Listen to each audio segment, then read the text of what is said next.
దూపల్లి దండిగుంట గ్రామాలలో ఇంటింటికి కాంగ్రెస్ పార్టీ ప్రచారం చేయడం జరిగింది. ఇక్కడ ప్రచారంలో జనాలతో కలుస్తూ ఉంటే జనాలు ఎంతో సంతోషంగా ఉన్నారు.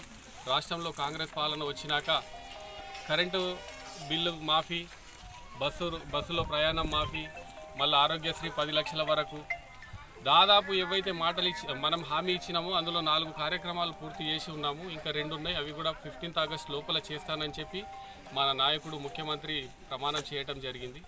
అదేవిధంగా కేంద్రానికి సంబంధించి ఈరోజు ఎన్నికలు జరగబోతున్న 13వ తేదీన కేంద్రంలో మా ప్రభుత్వం వస్తే ఏం చేస్తాము అనే కార్యక్రమం గ్యారంటీ కార్డు రూపాన మేము ప్రజల వద్దకు తీసుకెళ్లినప్పుడు ప్రజలు ఎంత సంతోషం వ్యక్తం చేస్తున్నారంటే 18 లక్షల కోట్ల రూపాయలు మోడీ గారు పెద్ద మనుషులకు మాఫీ చేసినన్ని పైసలు మా రాహుల్ గాంధీ పేదవాళ్ళకు కూడా 18 లక్షల కోట్ల రూపాయలు ఇచ్చే కార్యక్రమం చేస్తానని చెప్పడానికి మేము సంతోషిస్తున్నాం.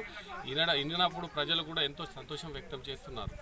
ఈరోజు మీరు చూడండి, గ్రామాలలో ఎక్కడ చూసినా కాంగ్రెస్ పార్టీ ఓటేస్తామని ప్రజలు స్వతంత్రంగా వచ్చి ప్రమాణాలు చేస్తూ ఉన్నారు.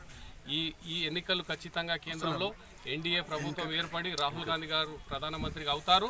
మేము ఇచ్చిన మాటలన్నీ గతంలో 2004లో ఎట్లయితే కాంగ్రెస్ పార్టీ కేంద్ర రాష్ట్ర ప్రభుత్వాలు ఏర్పడ్డప్పుడు ఈ ప్రాంతానికి సాగునీరు విషయం కానీ, తాగునీటి విషయంలో కానీ, పేదలకు ఇళ్ల విషయంలో కానీ, ప్లాట్ల పంపిణీ విషయంలో కానీ, ఆనాడు పెన్షన్ విషయంలో కానీ, రేషన్ కార్డు విషయంలో కానీ ఇచ్చిన మాట తప్పకుండా ప్రతి పేదవాడి ఇంటికి సంక్షేమ కార్యక్రమాలు పుట్టేటట్టు ఏదైతే చేసినామో అదే మళ్ళీ రిపీట్ అయ్యి ఈరోజు 2024 ఆనాడు 2004లో జరిగిన కార్యక్రమమే రేపు 2024లో కూడా రాహుల్ గాంధీ ప్రధానిగా అయి దేశంలో పేదవాళ్ళ కష్టాలన్నీ తీరే కార్యక్రమం జరుగుతుందని మీ ద్వారా మాటిస్తూ మీరందరూ కూడా మీ మాధ్యమాల ద్వారా ఖచ్చితంగా కాంగ్రెస్ పార్టీ గెలిచేటట్టు ఈ కార్యక్రమాలు తీసుకెళ్తారని ఆశిస్తూ అవకాశం ఇచ్చిన మా నాయకులకు అందరికీ ధన్యవాదాలు.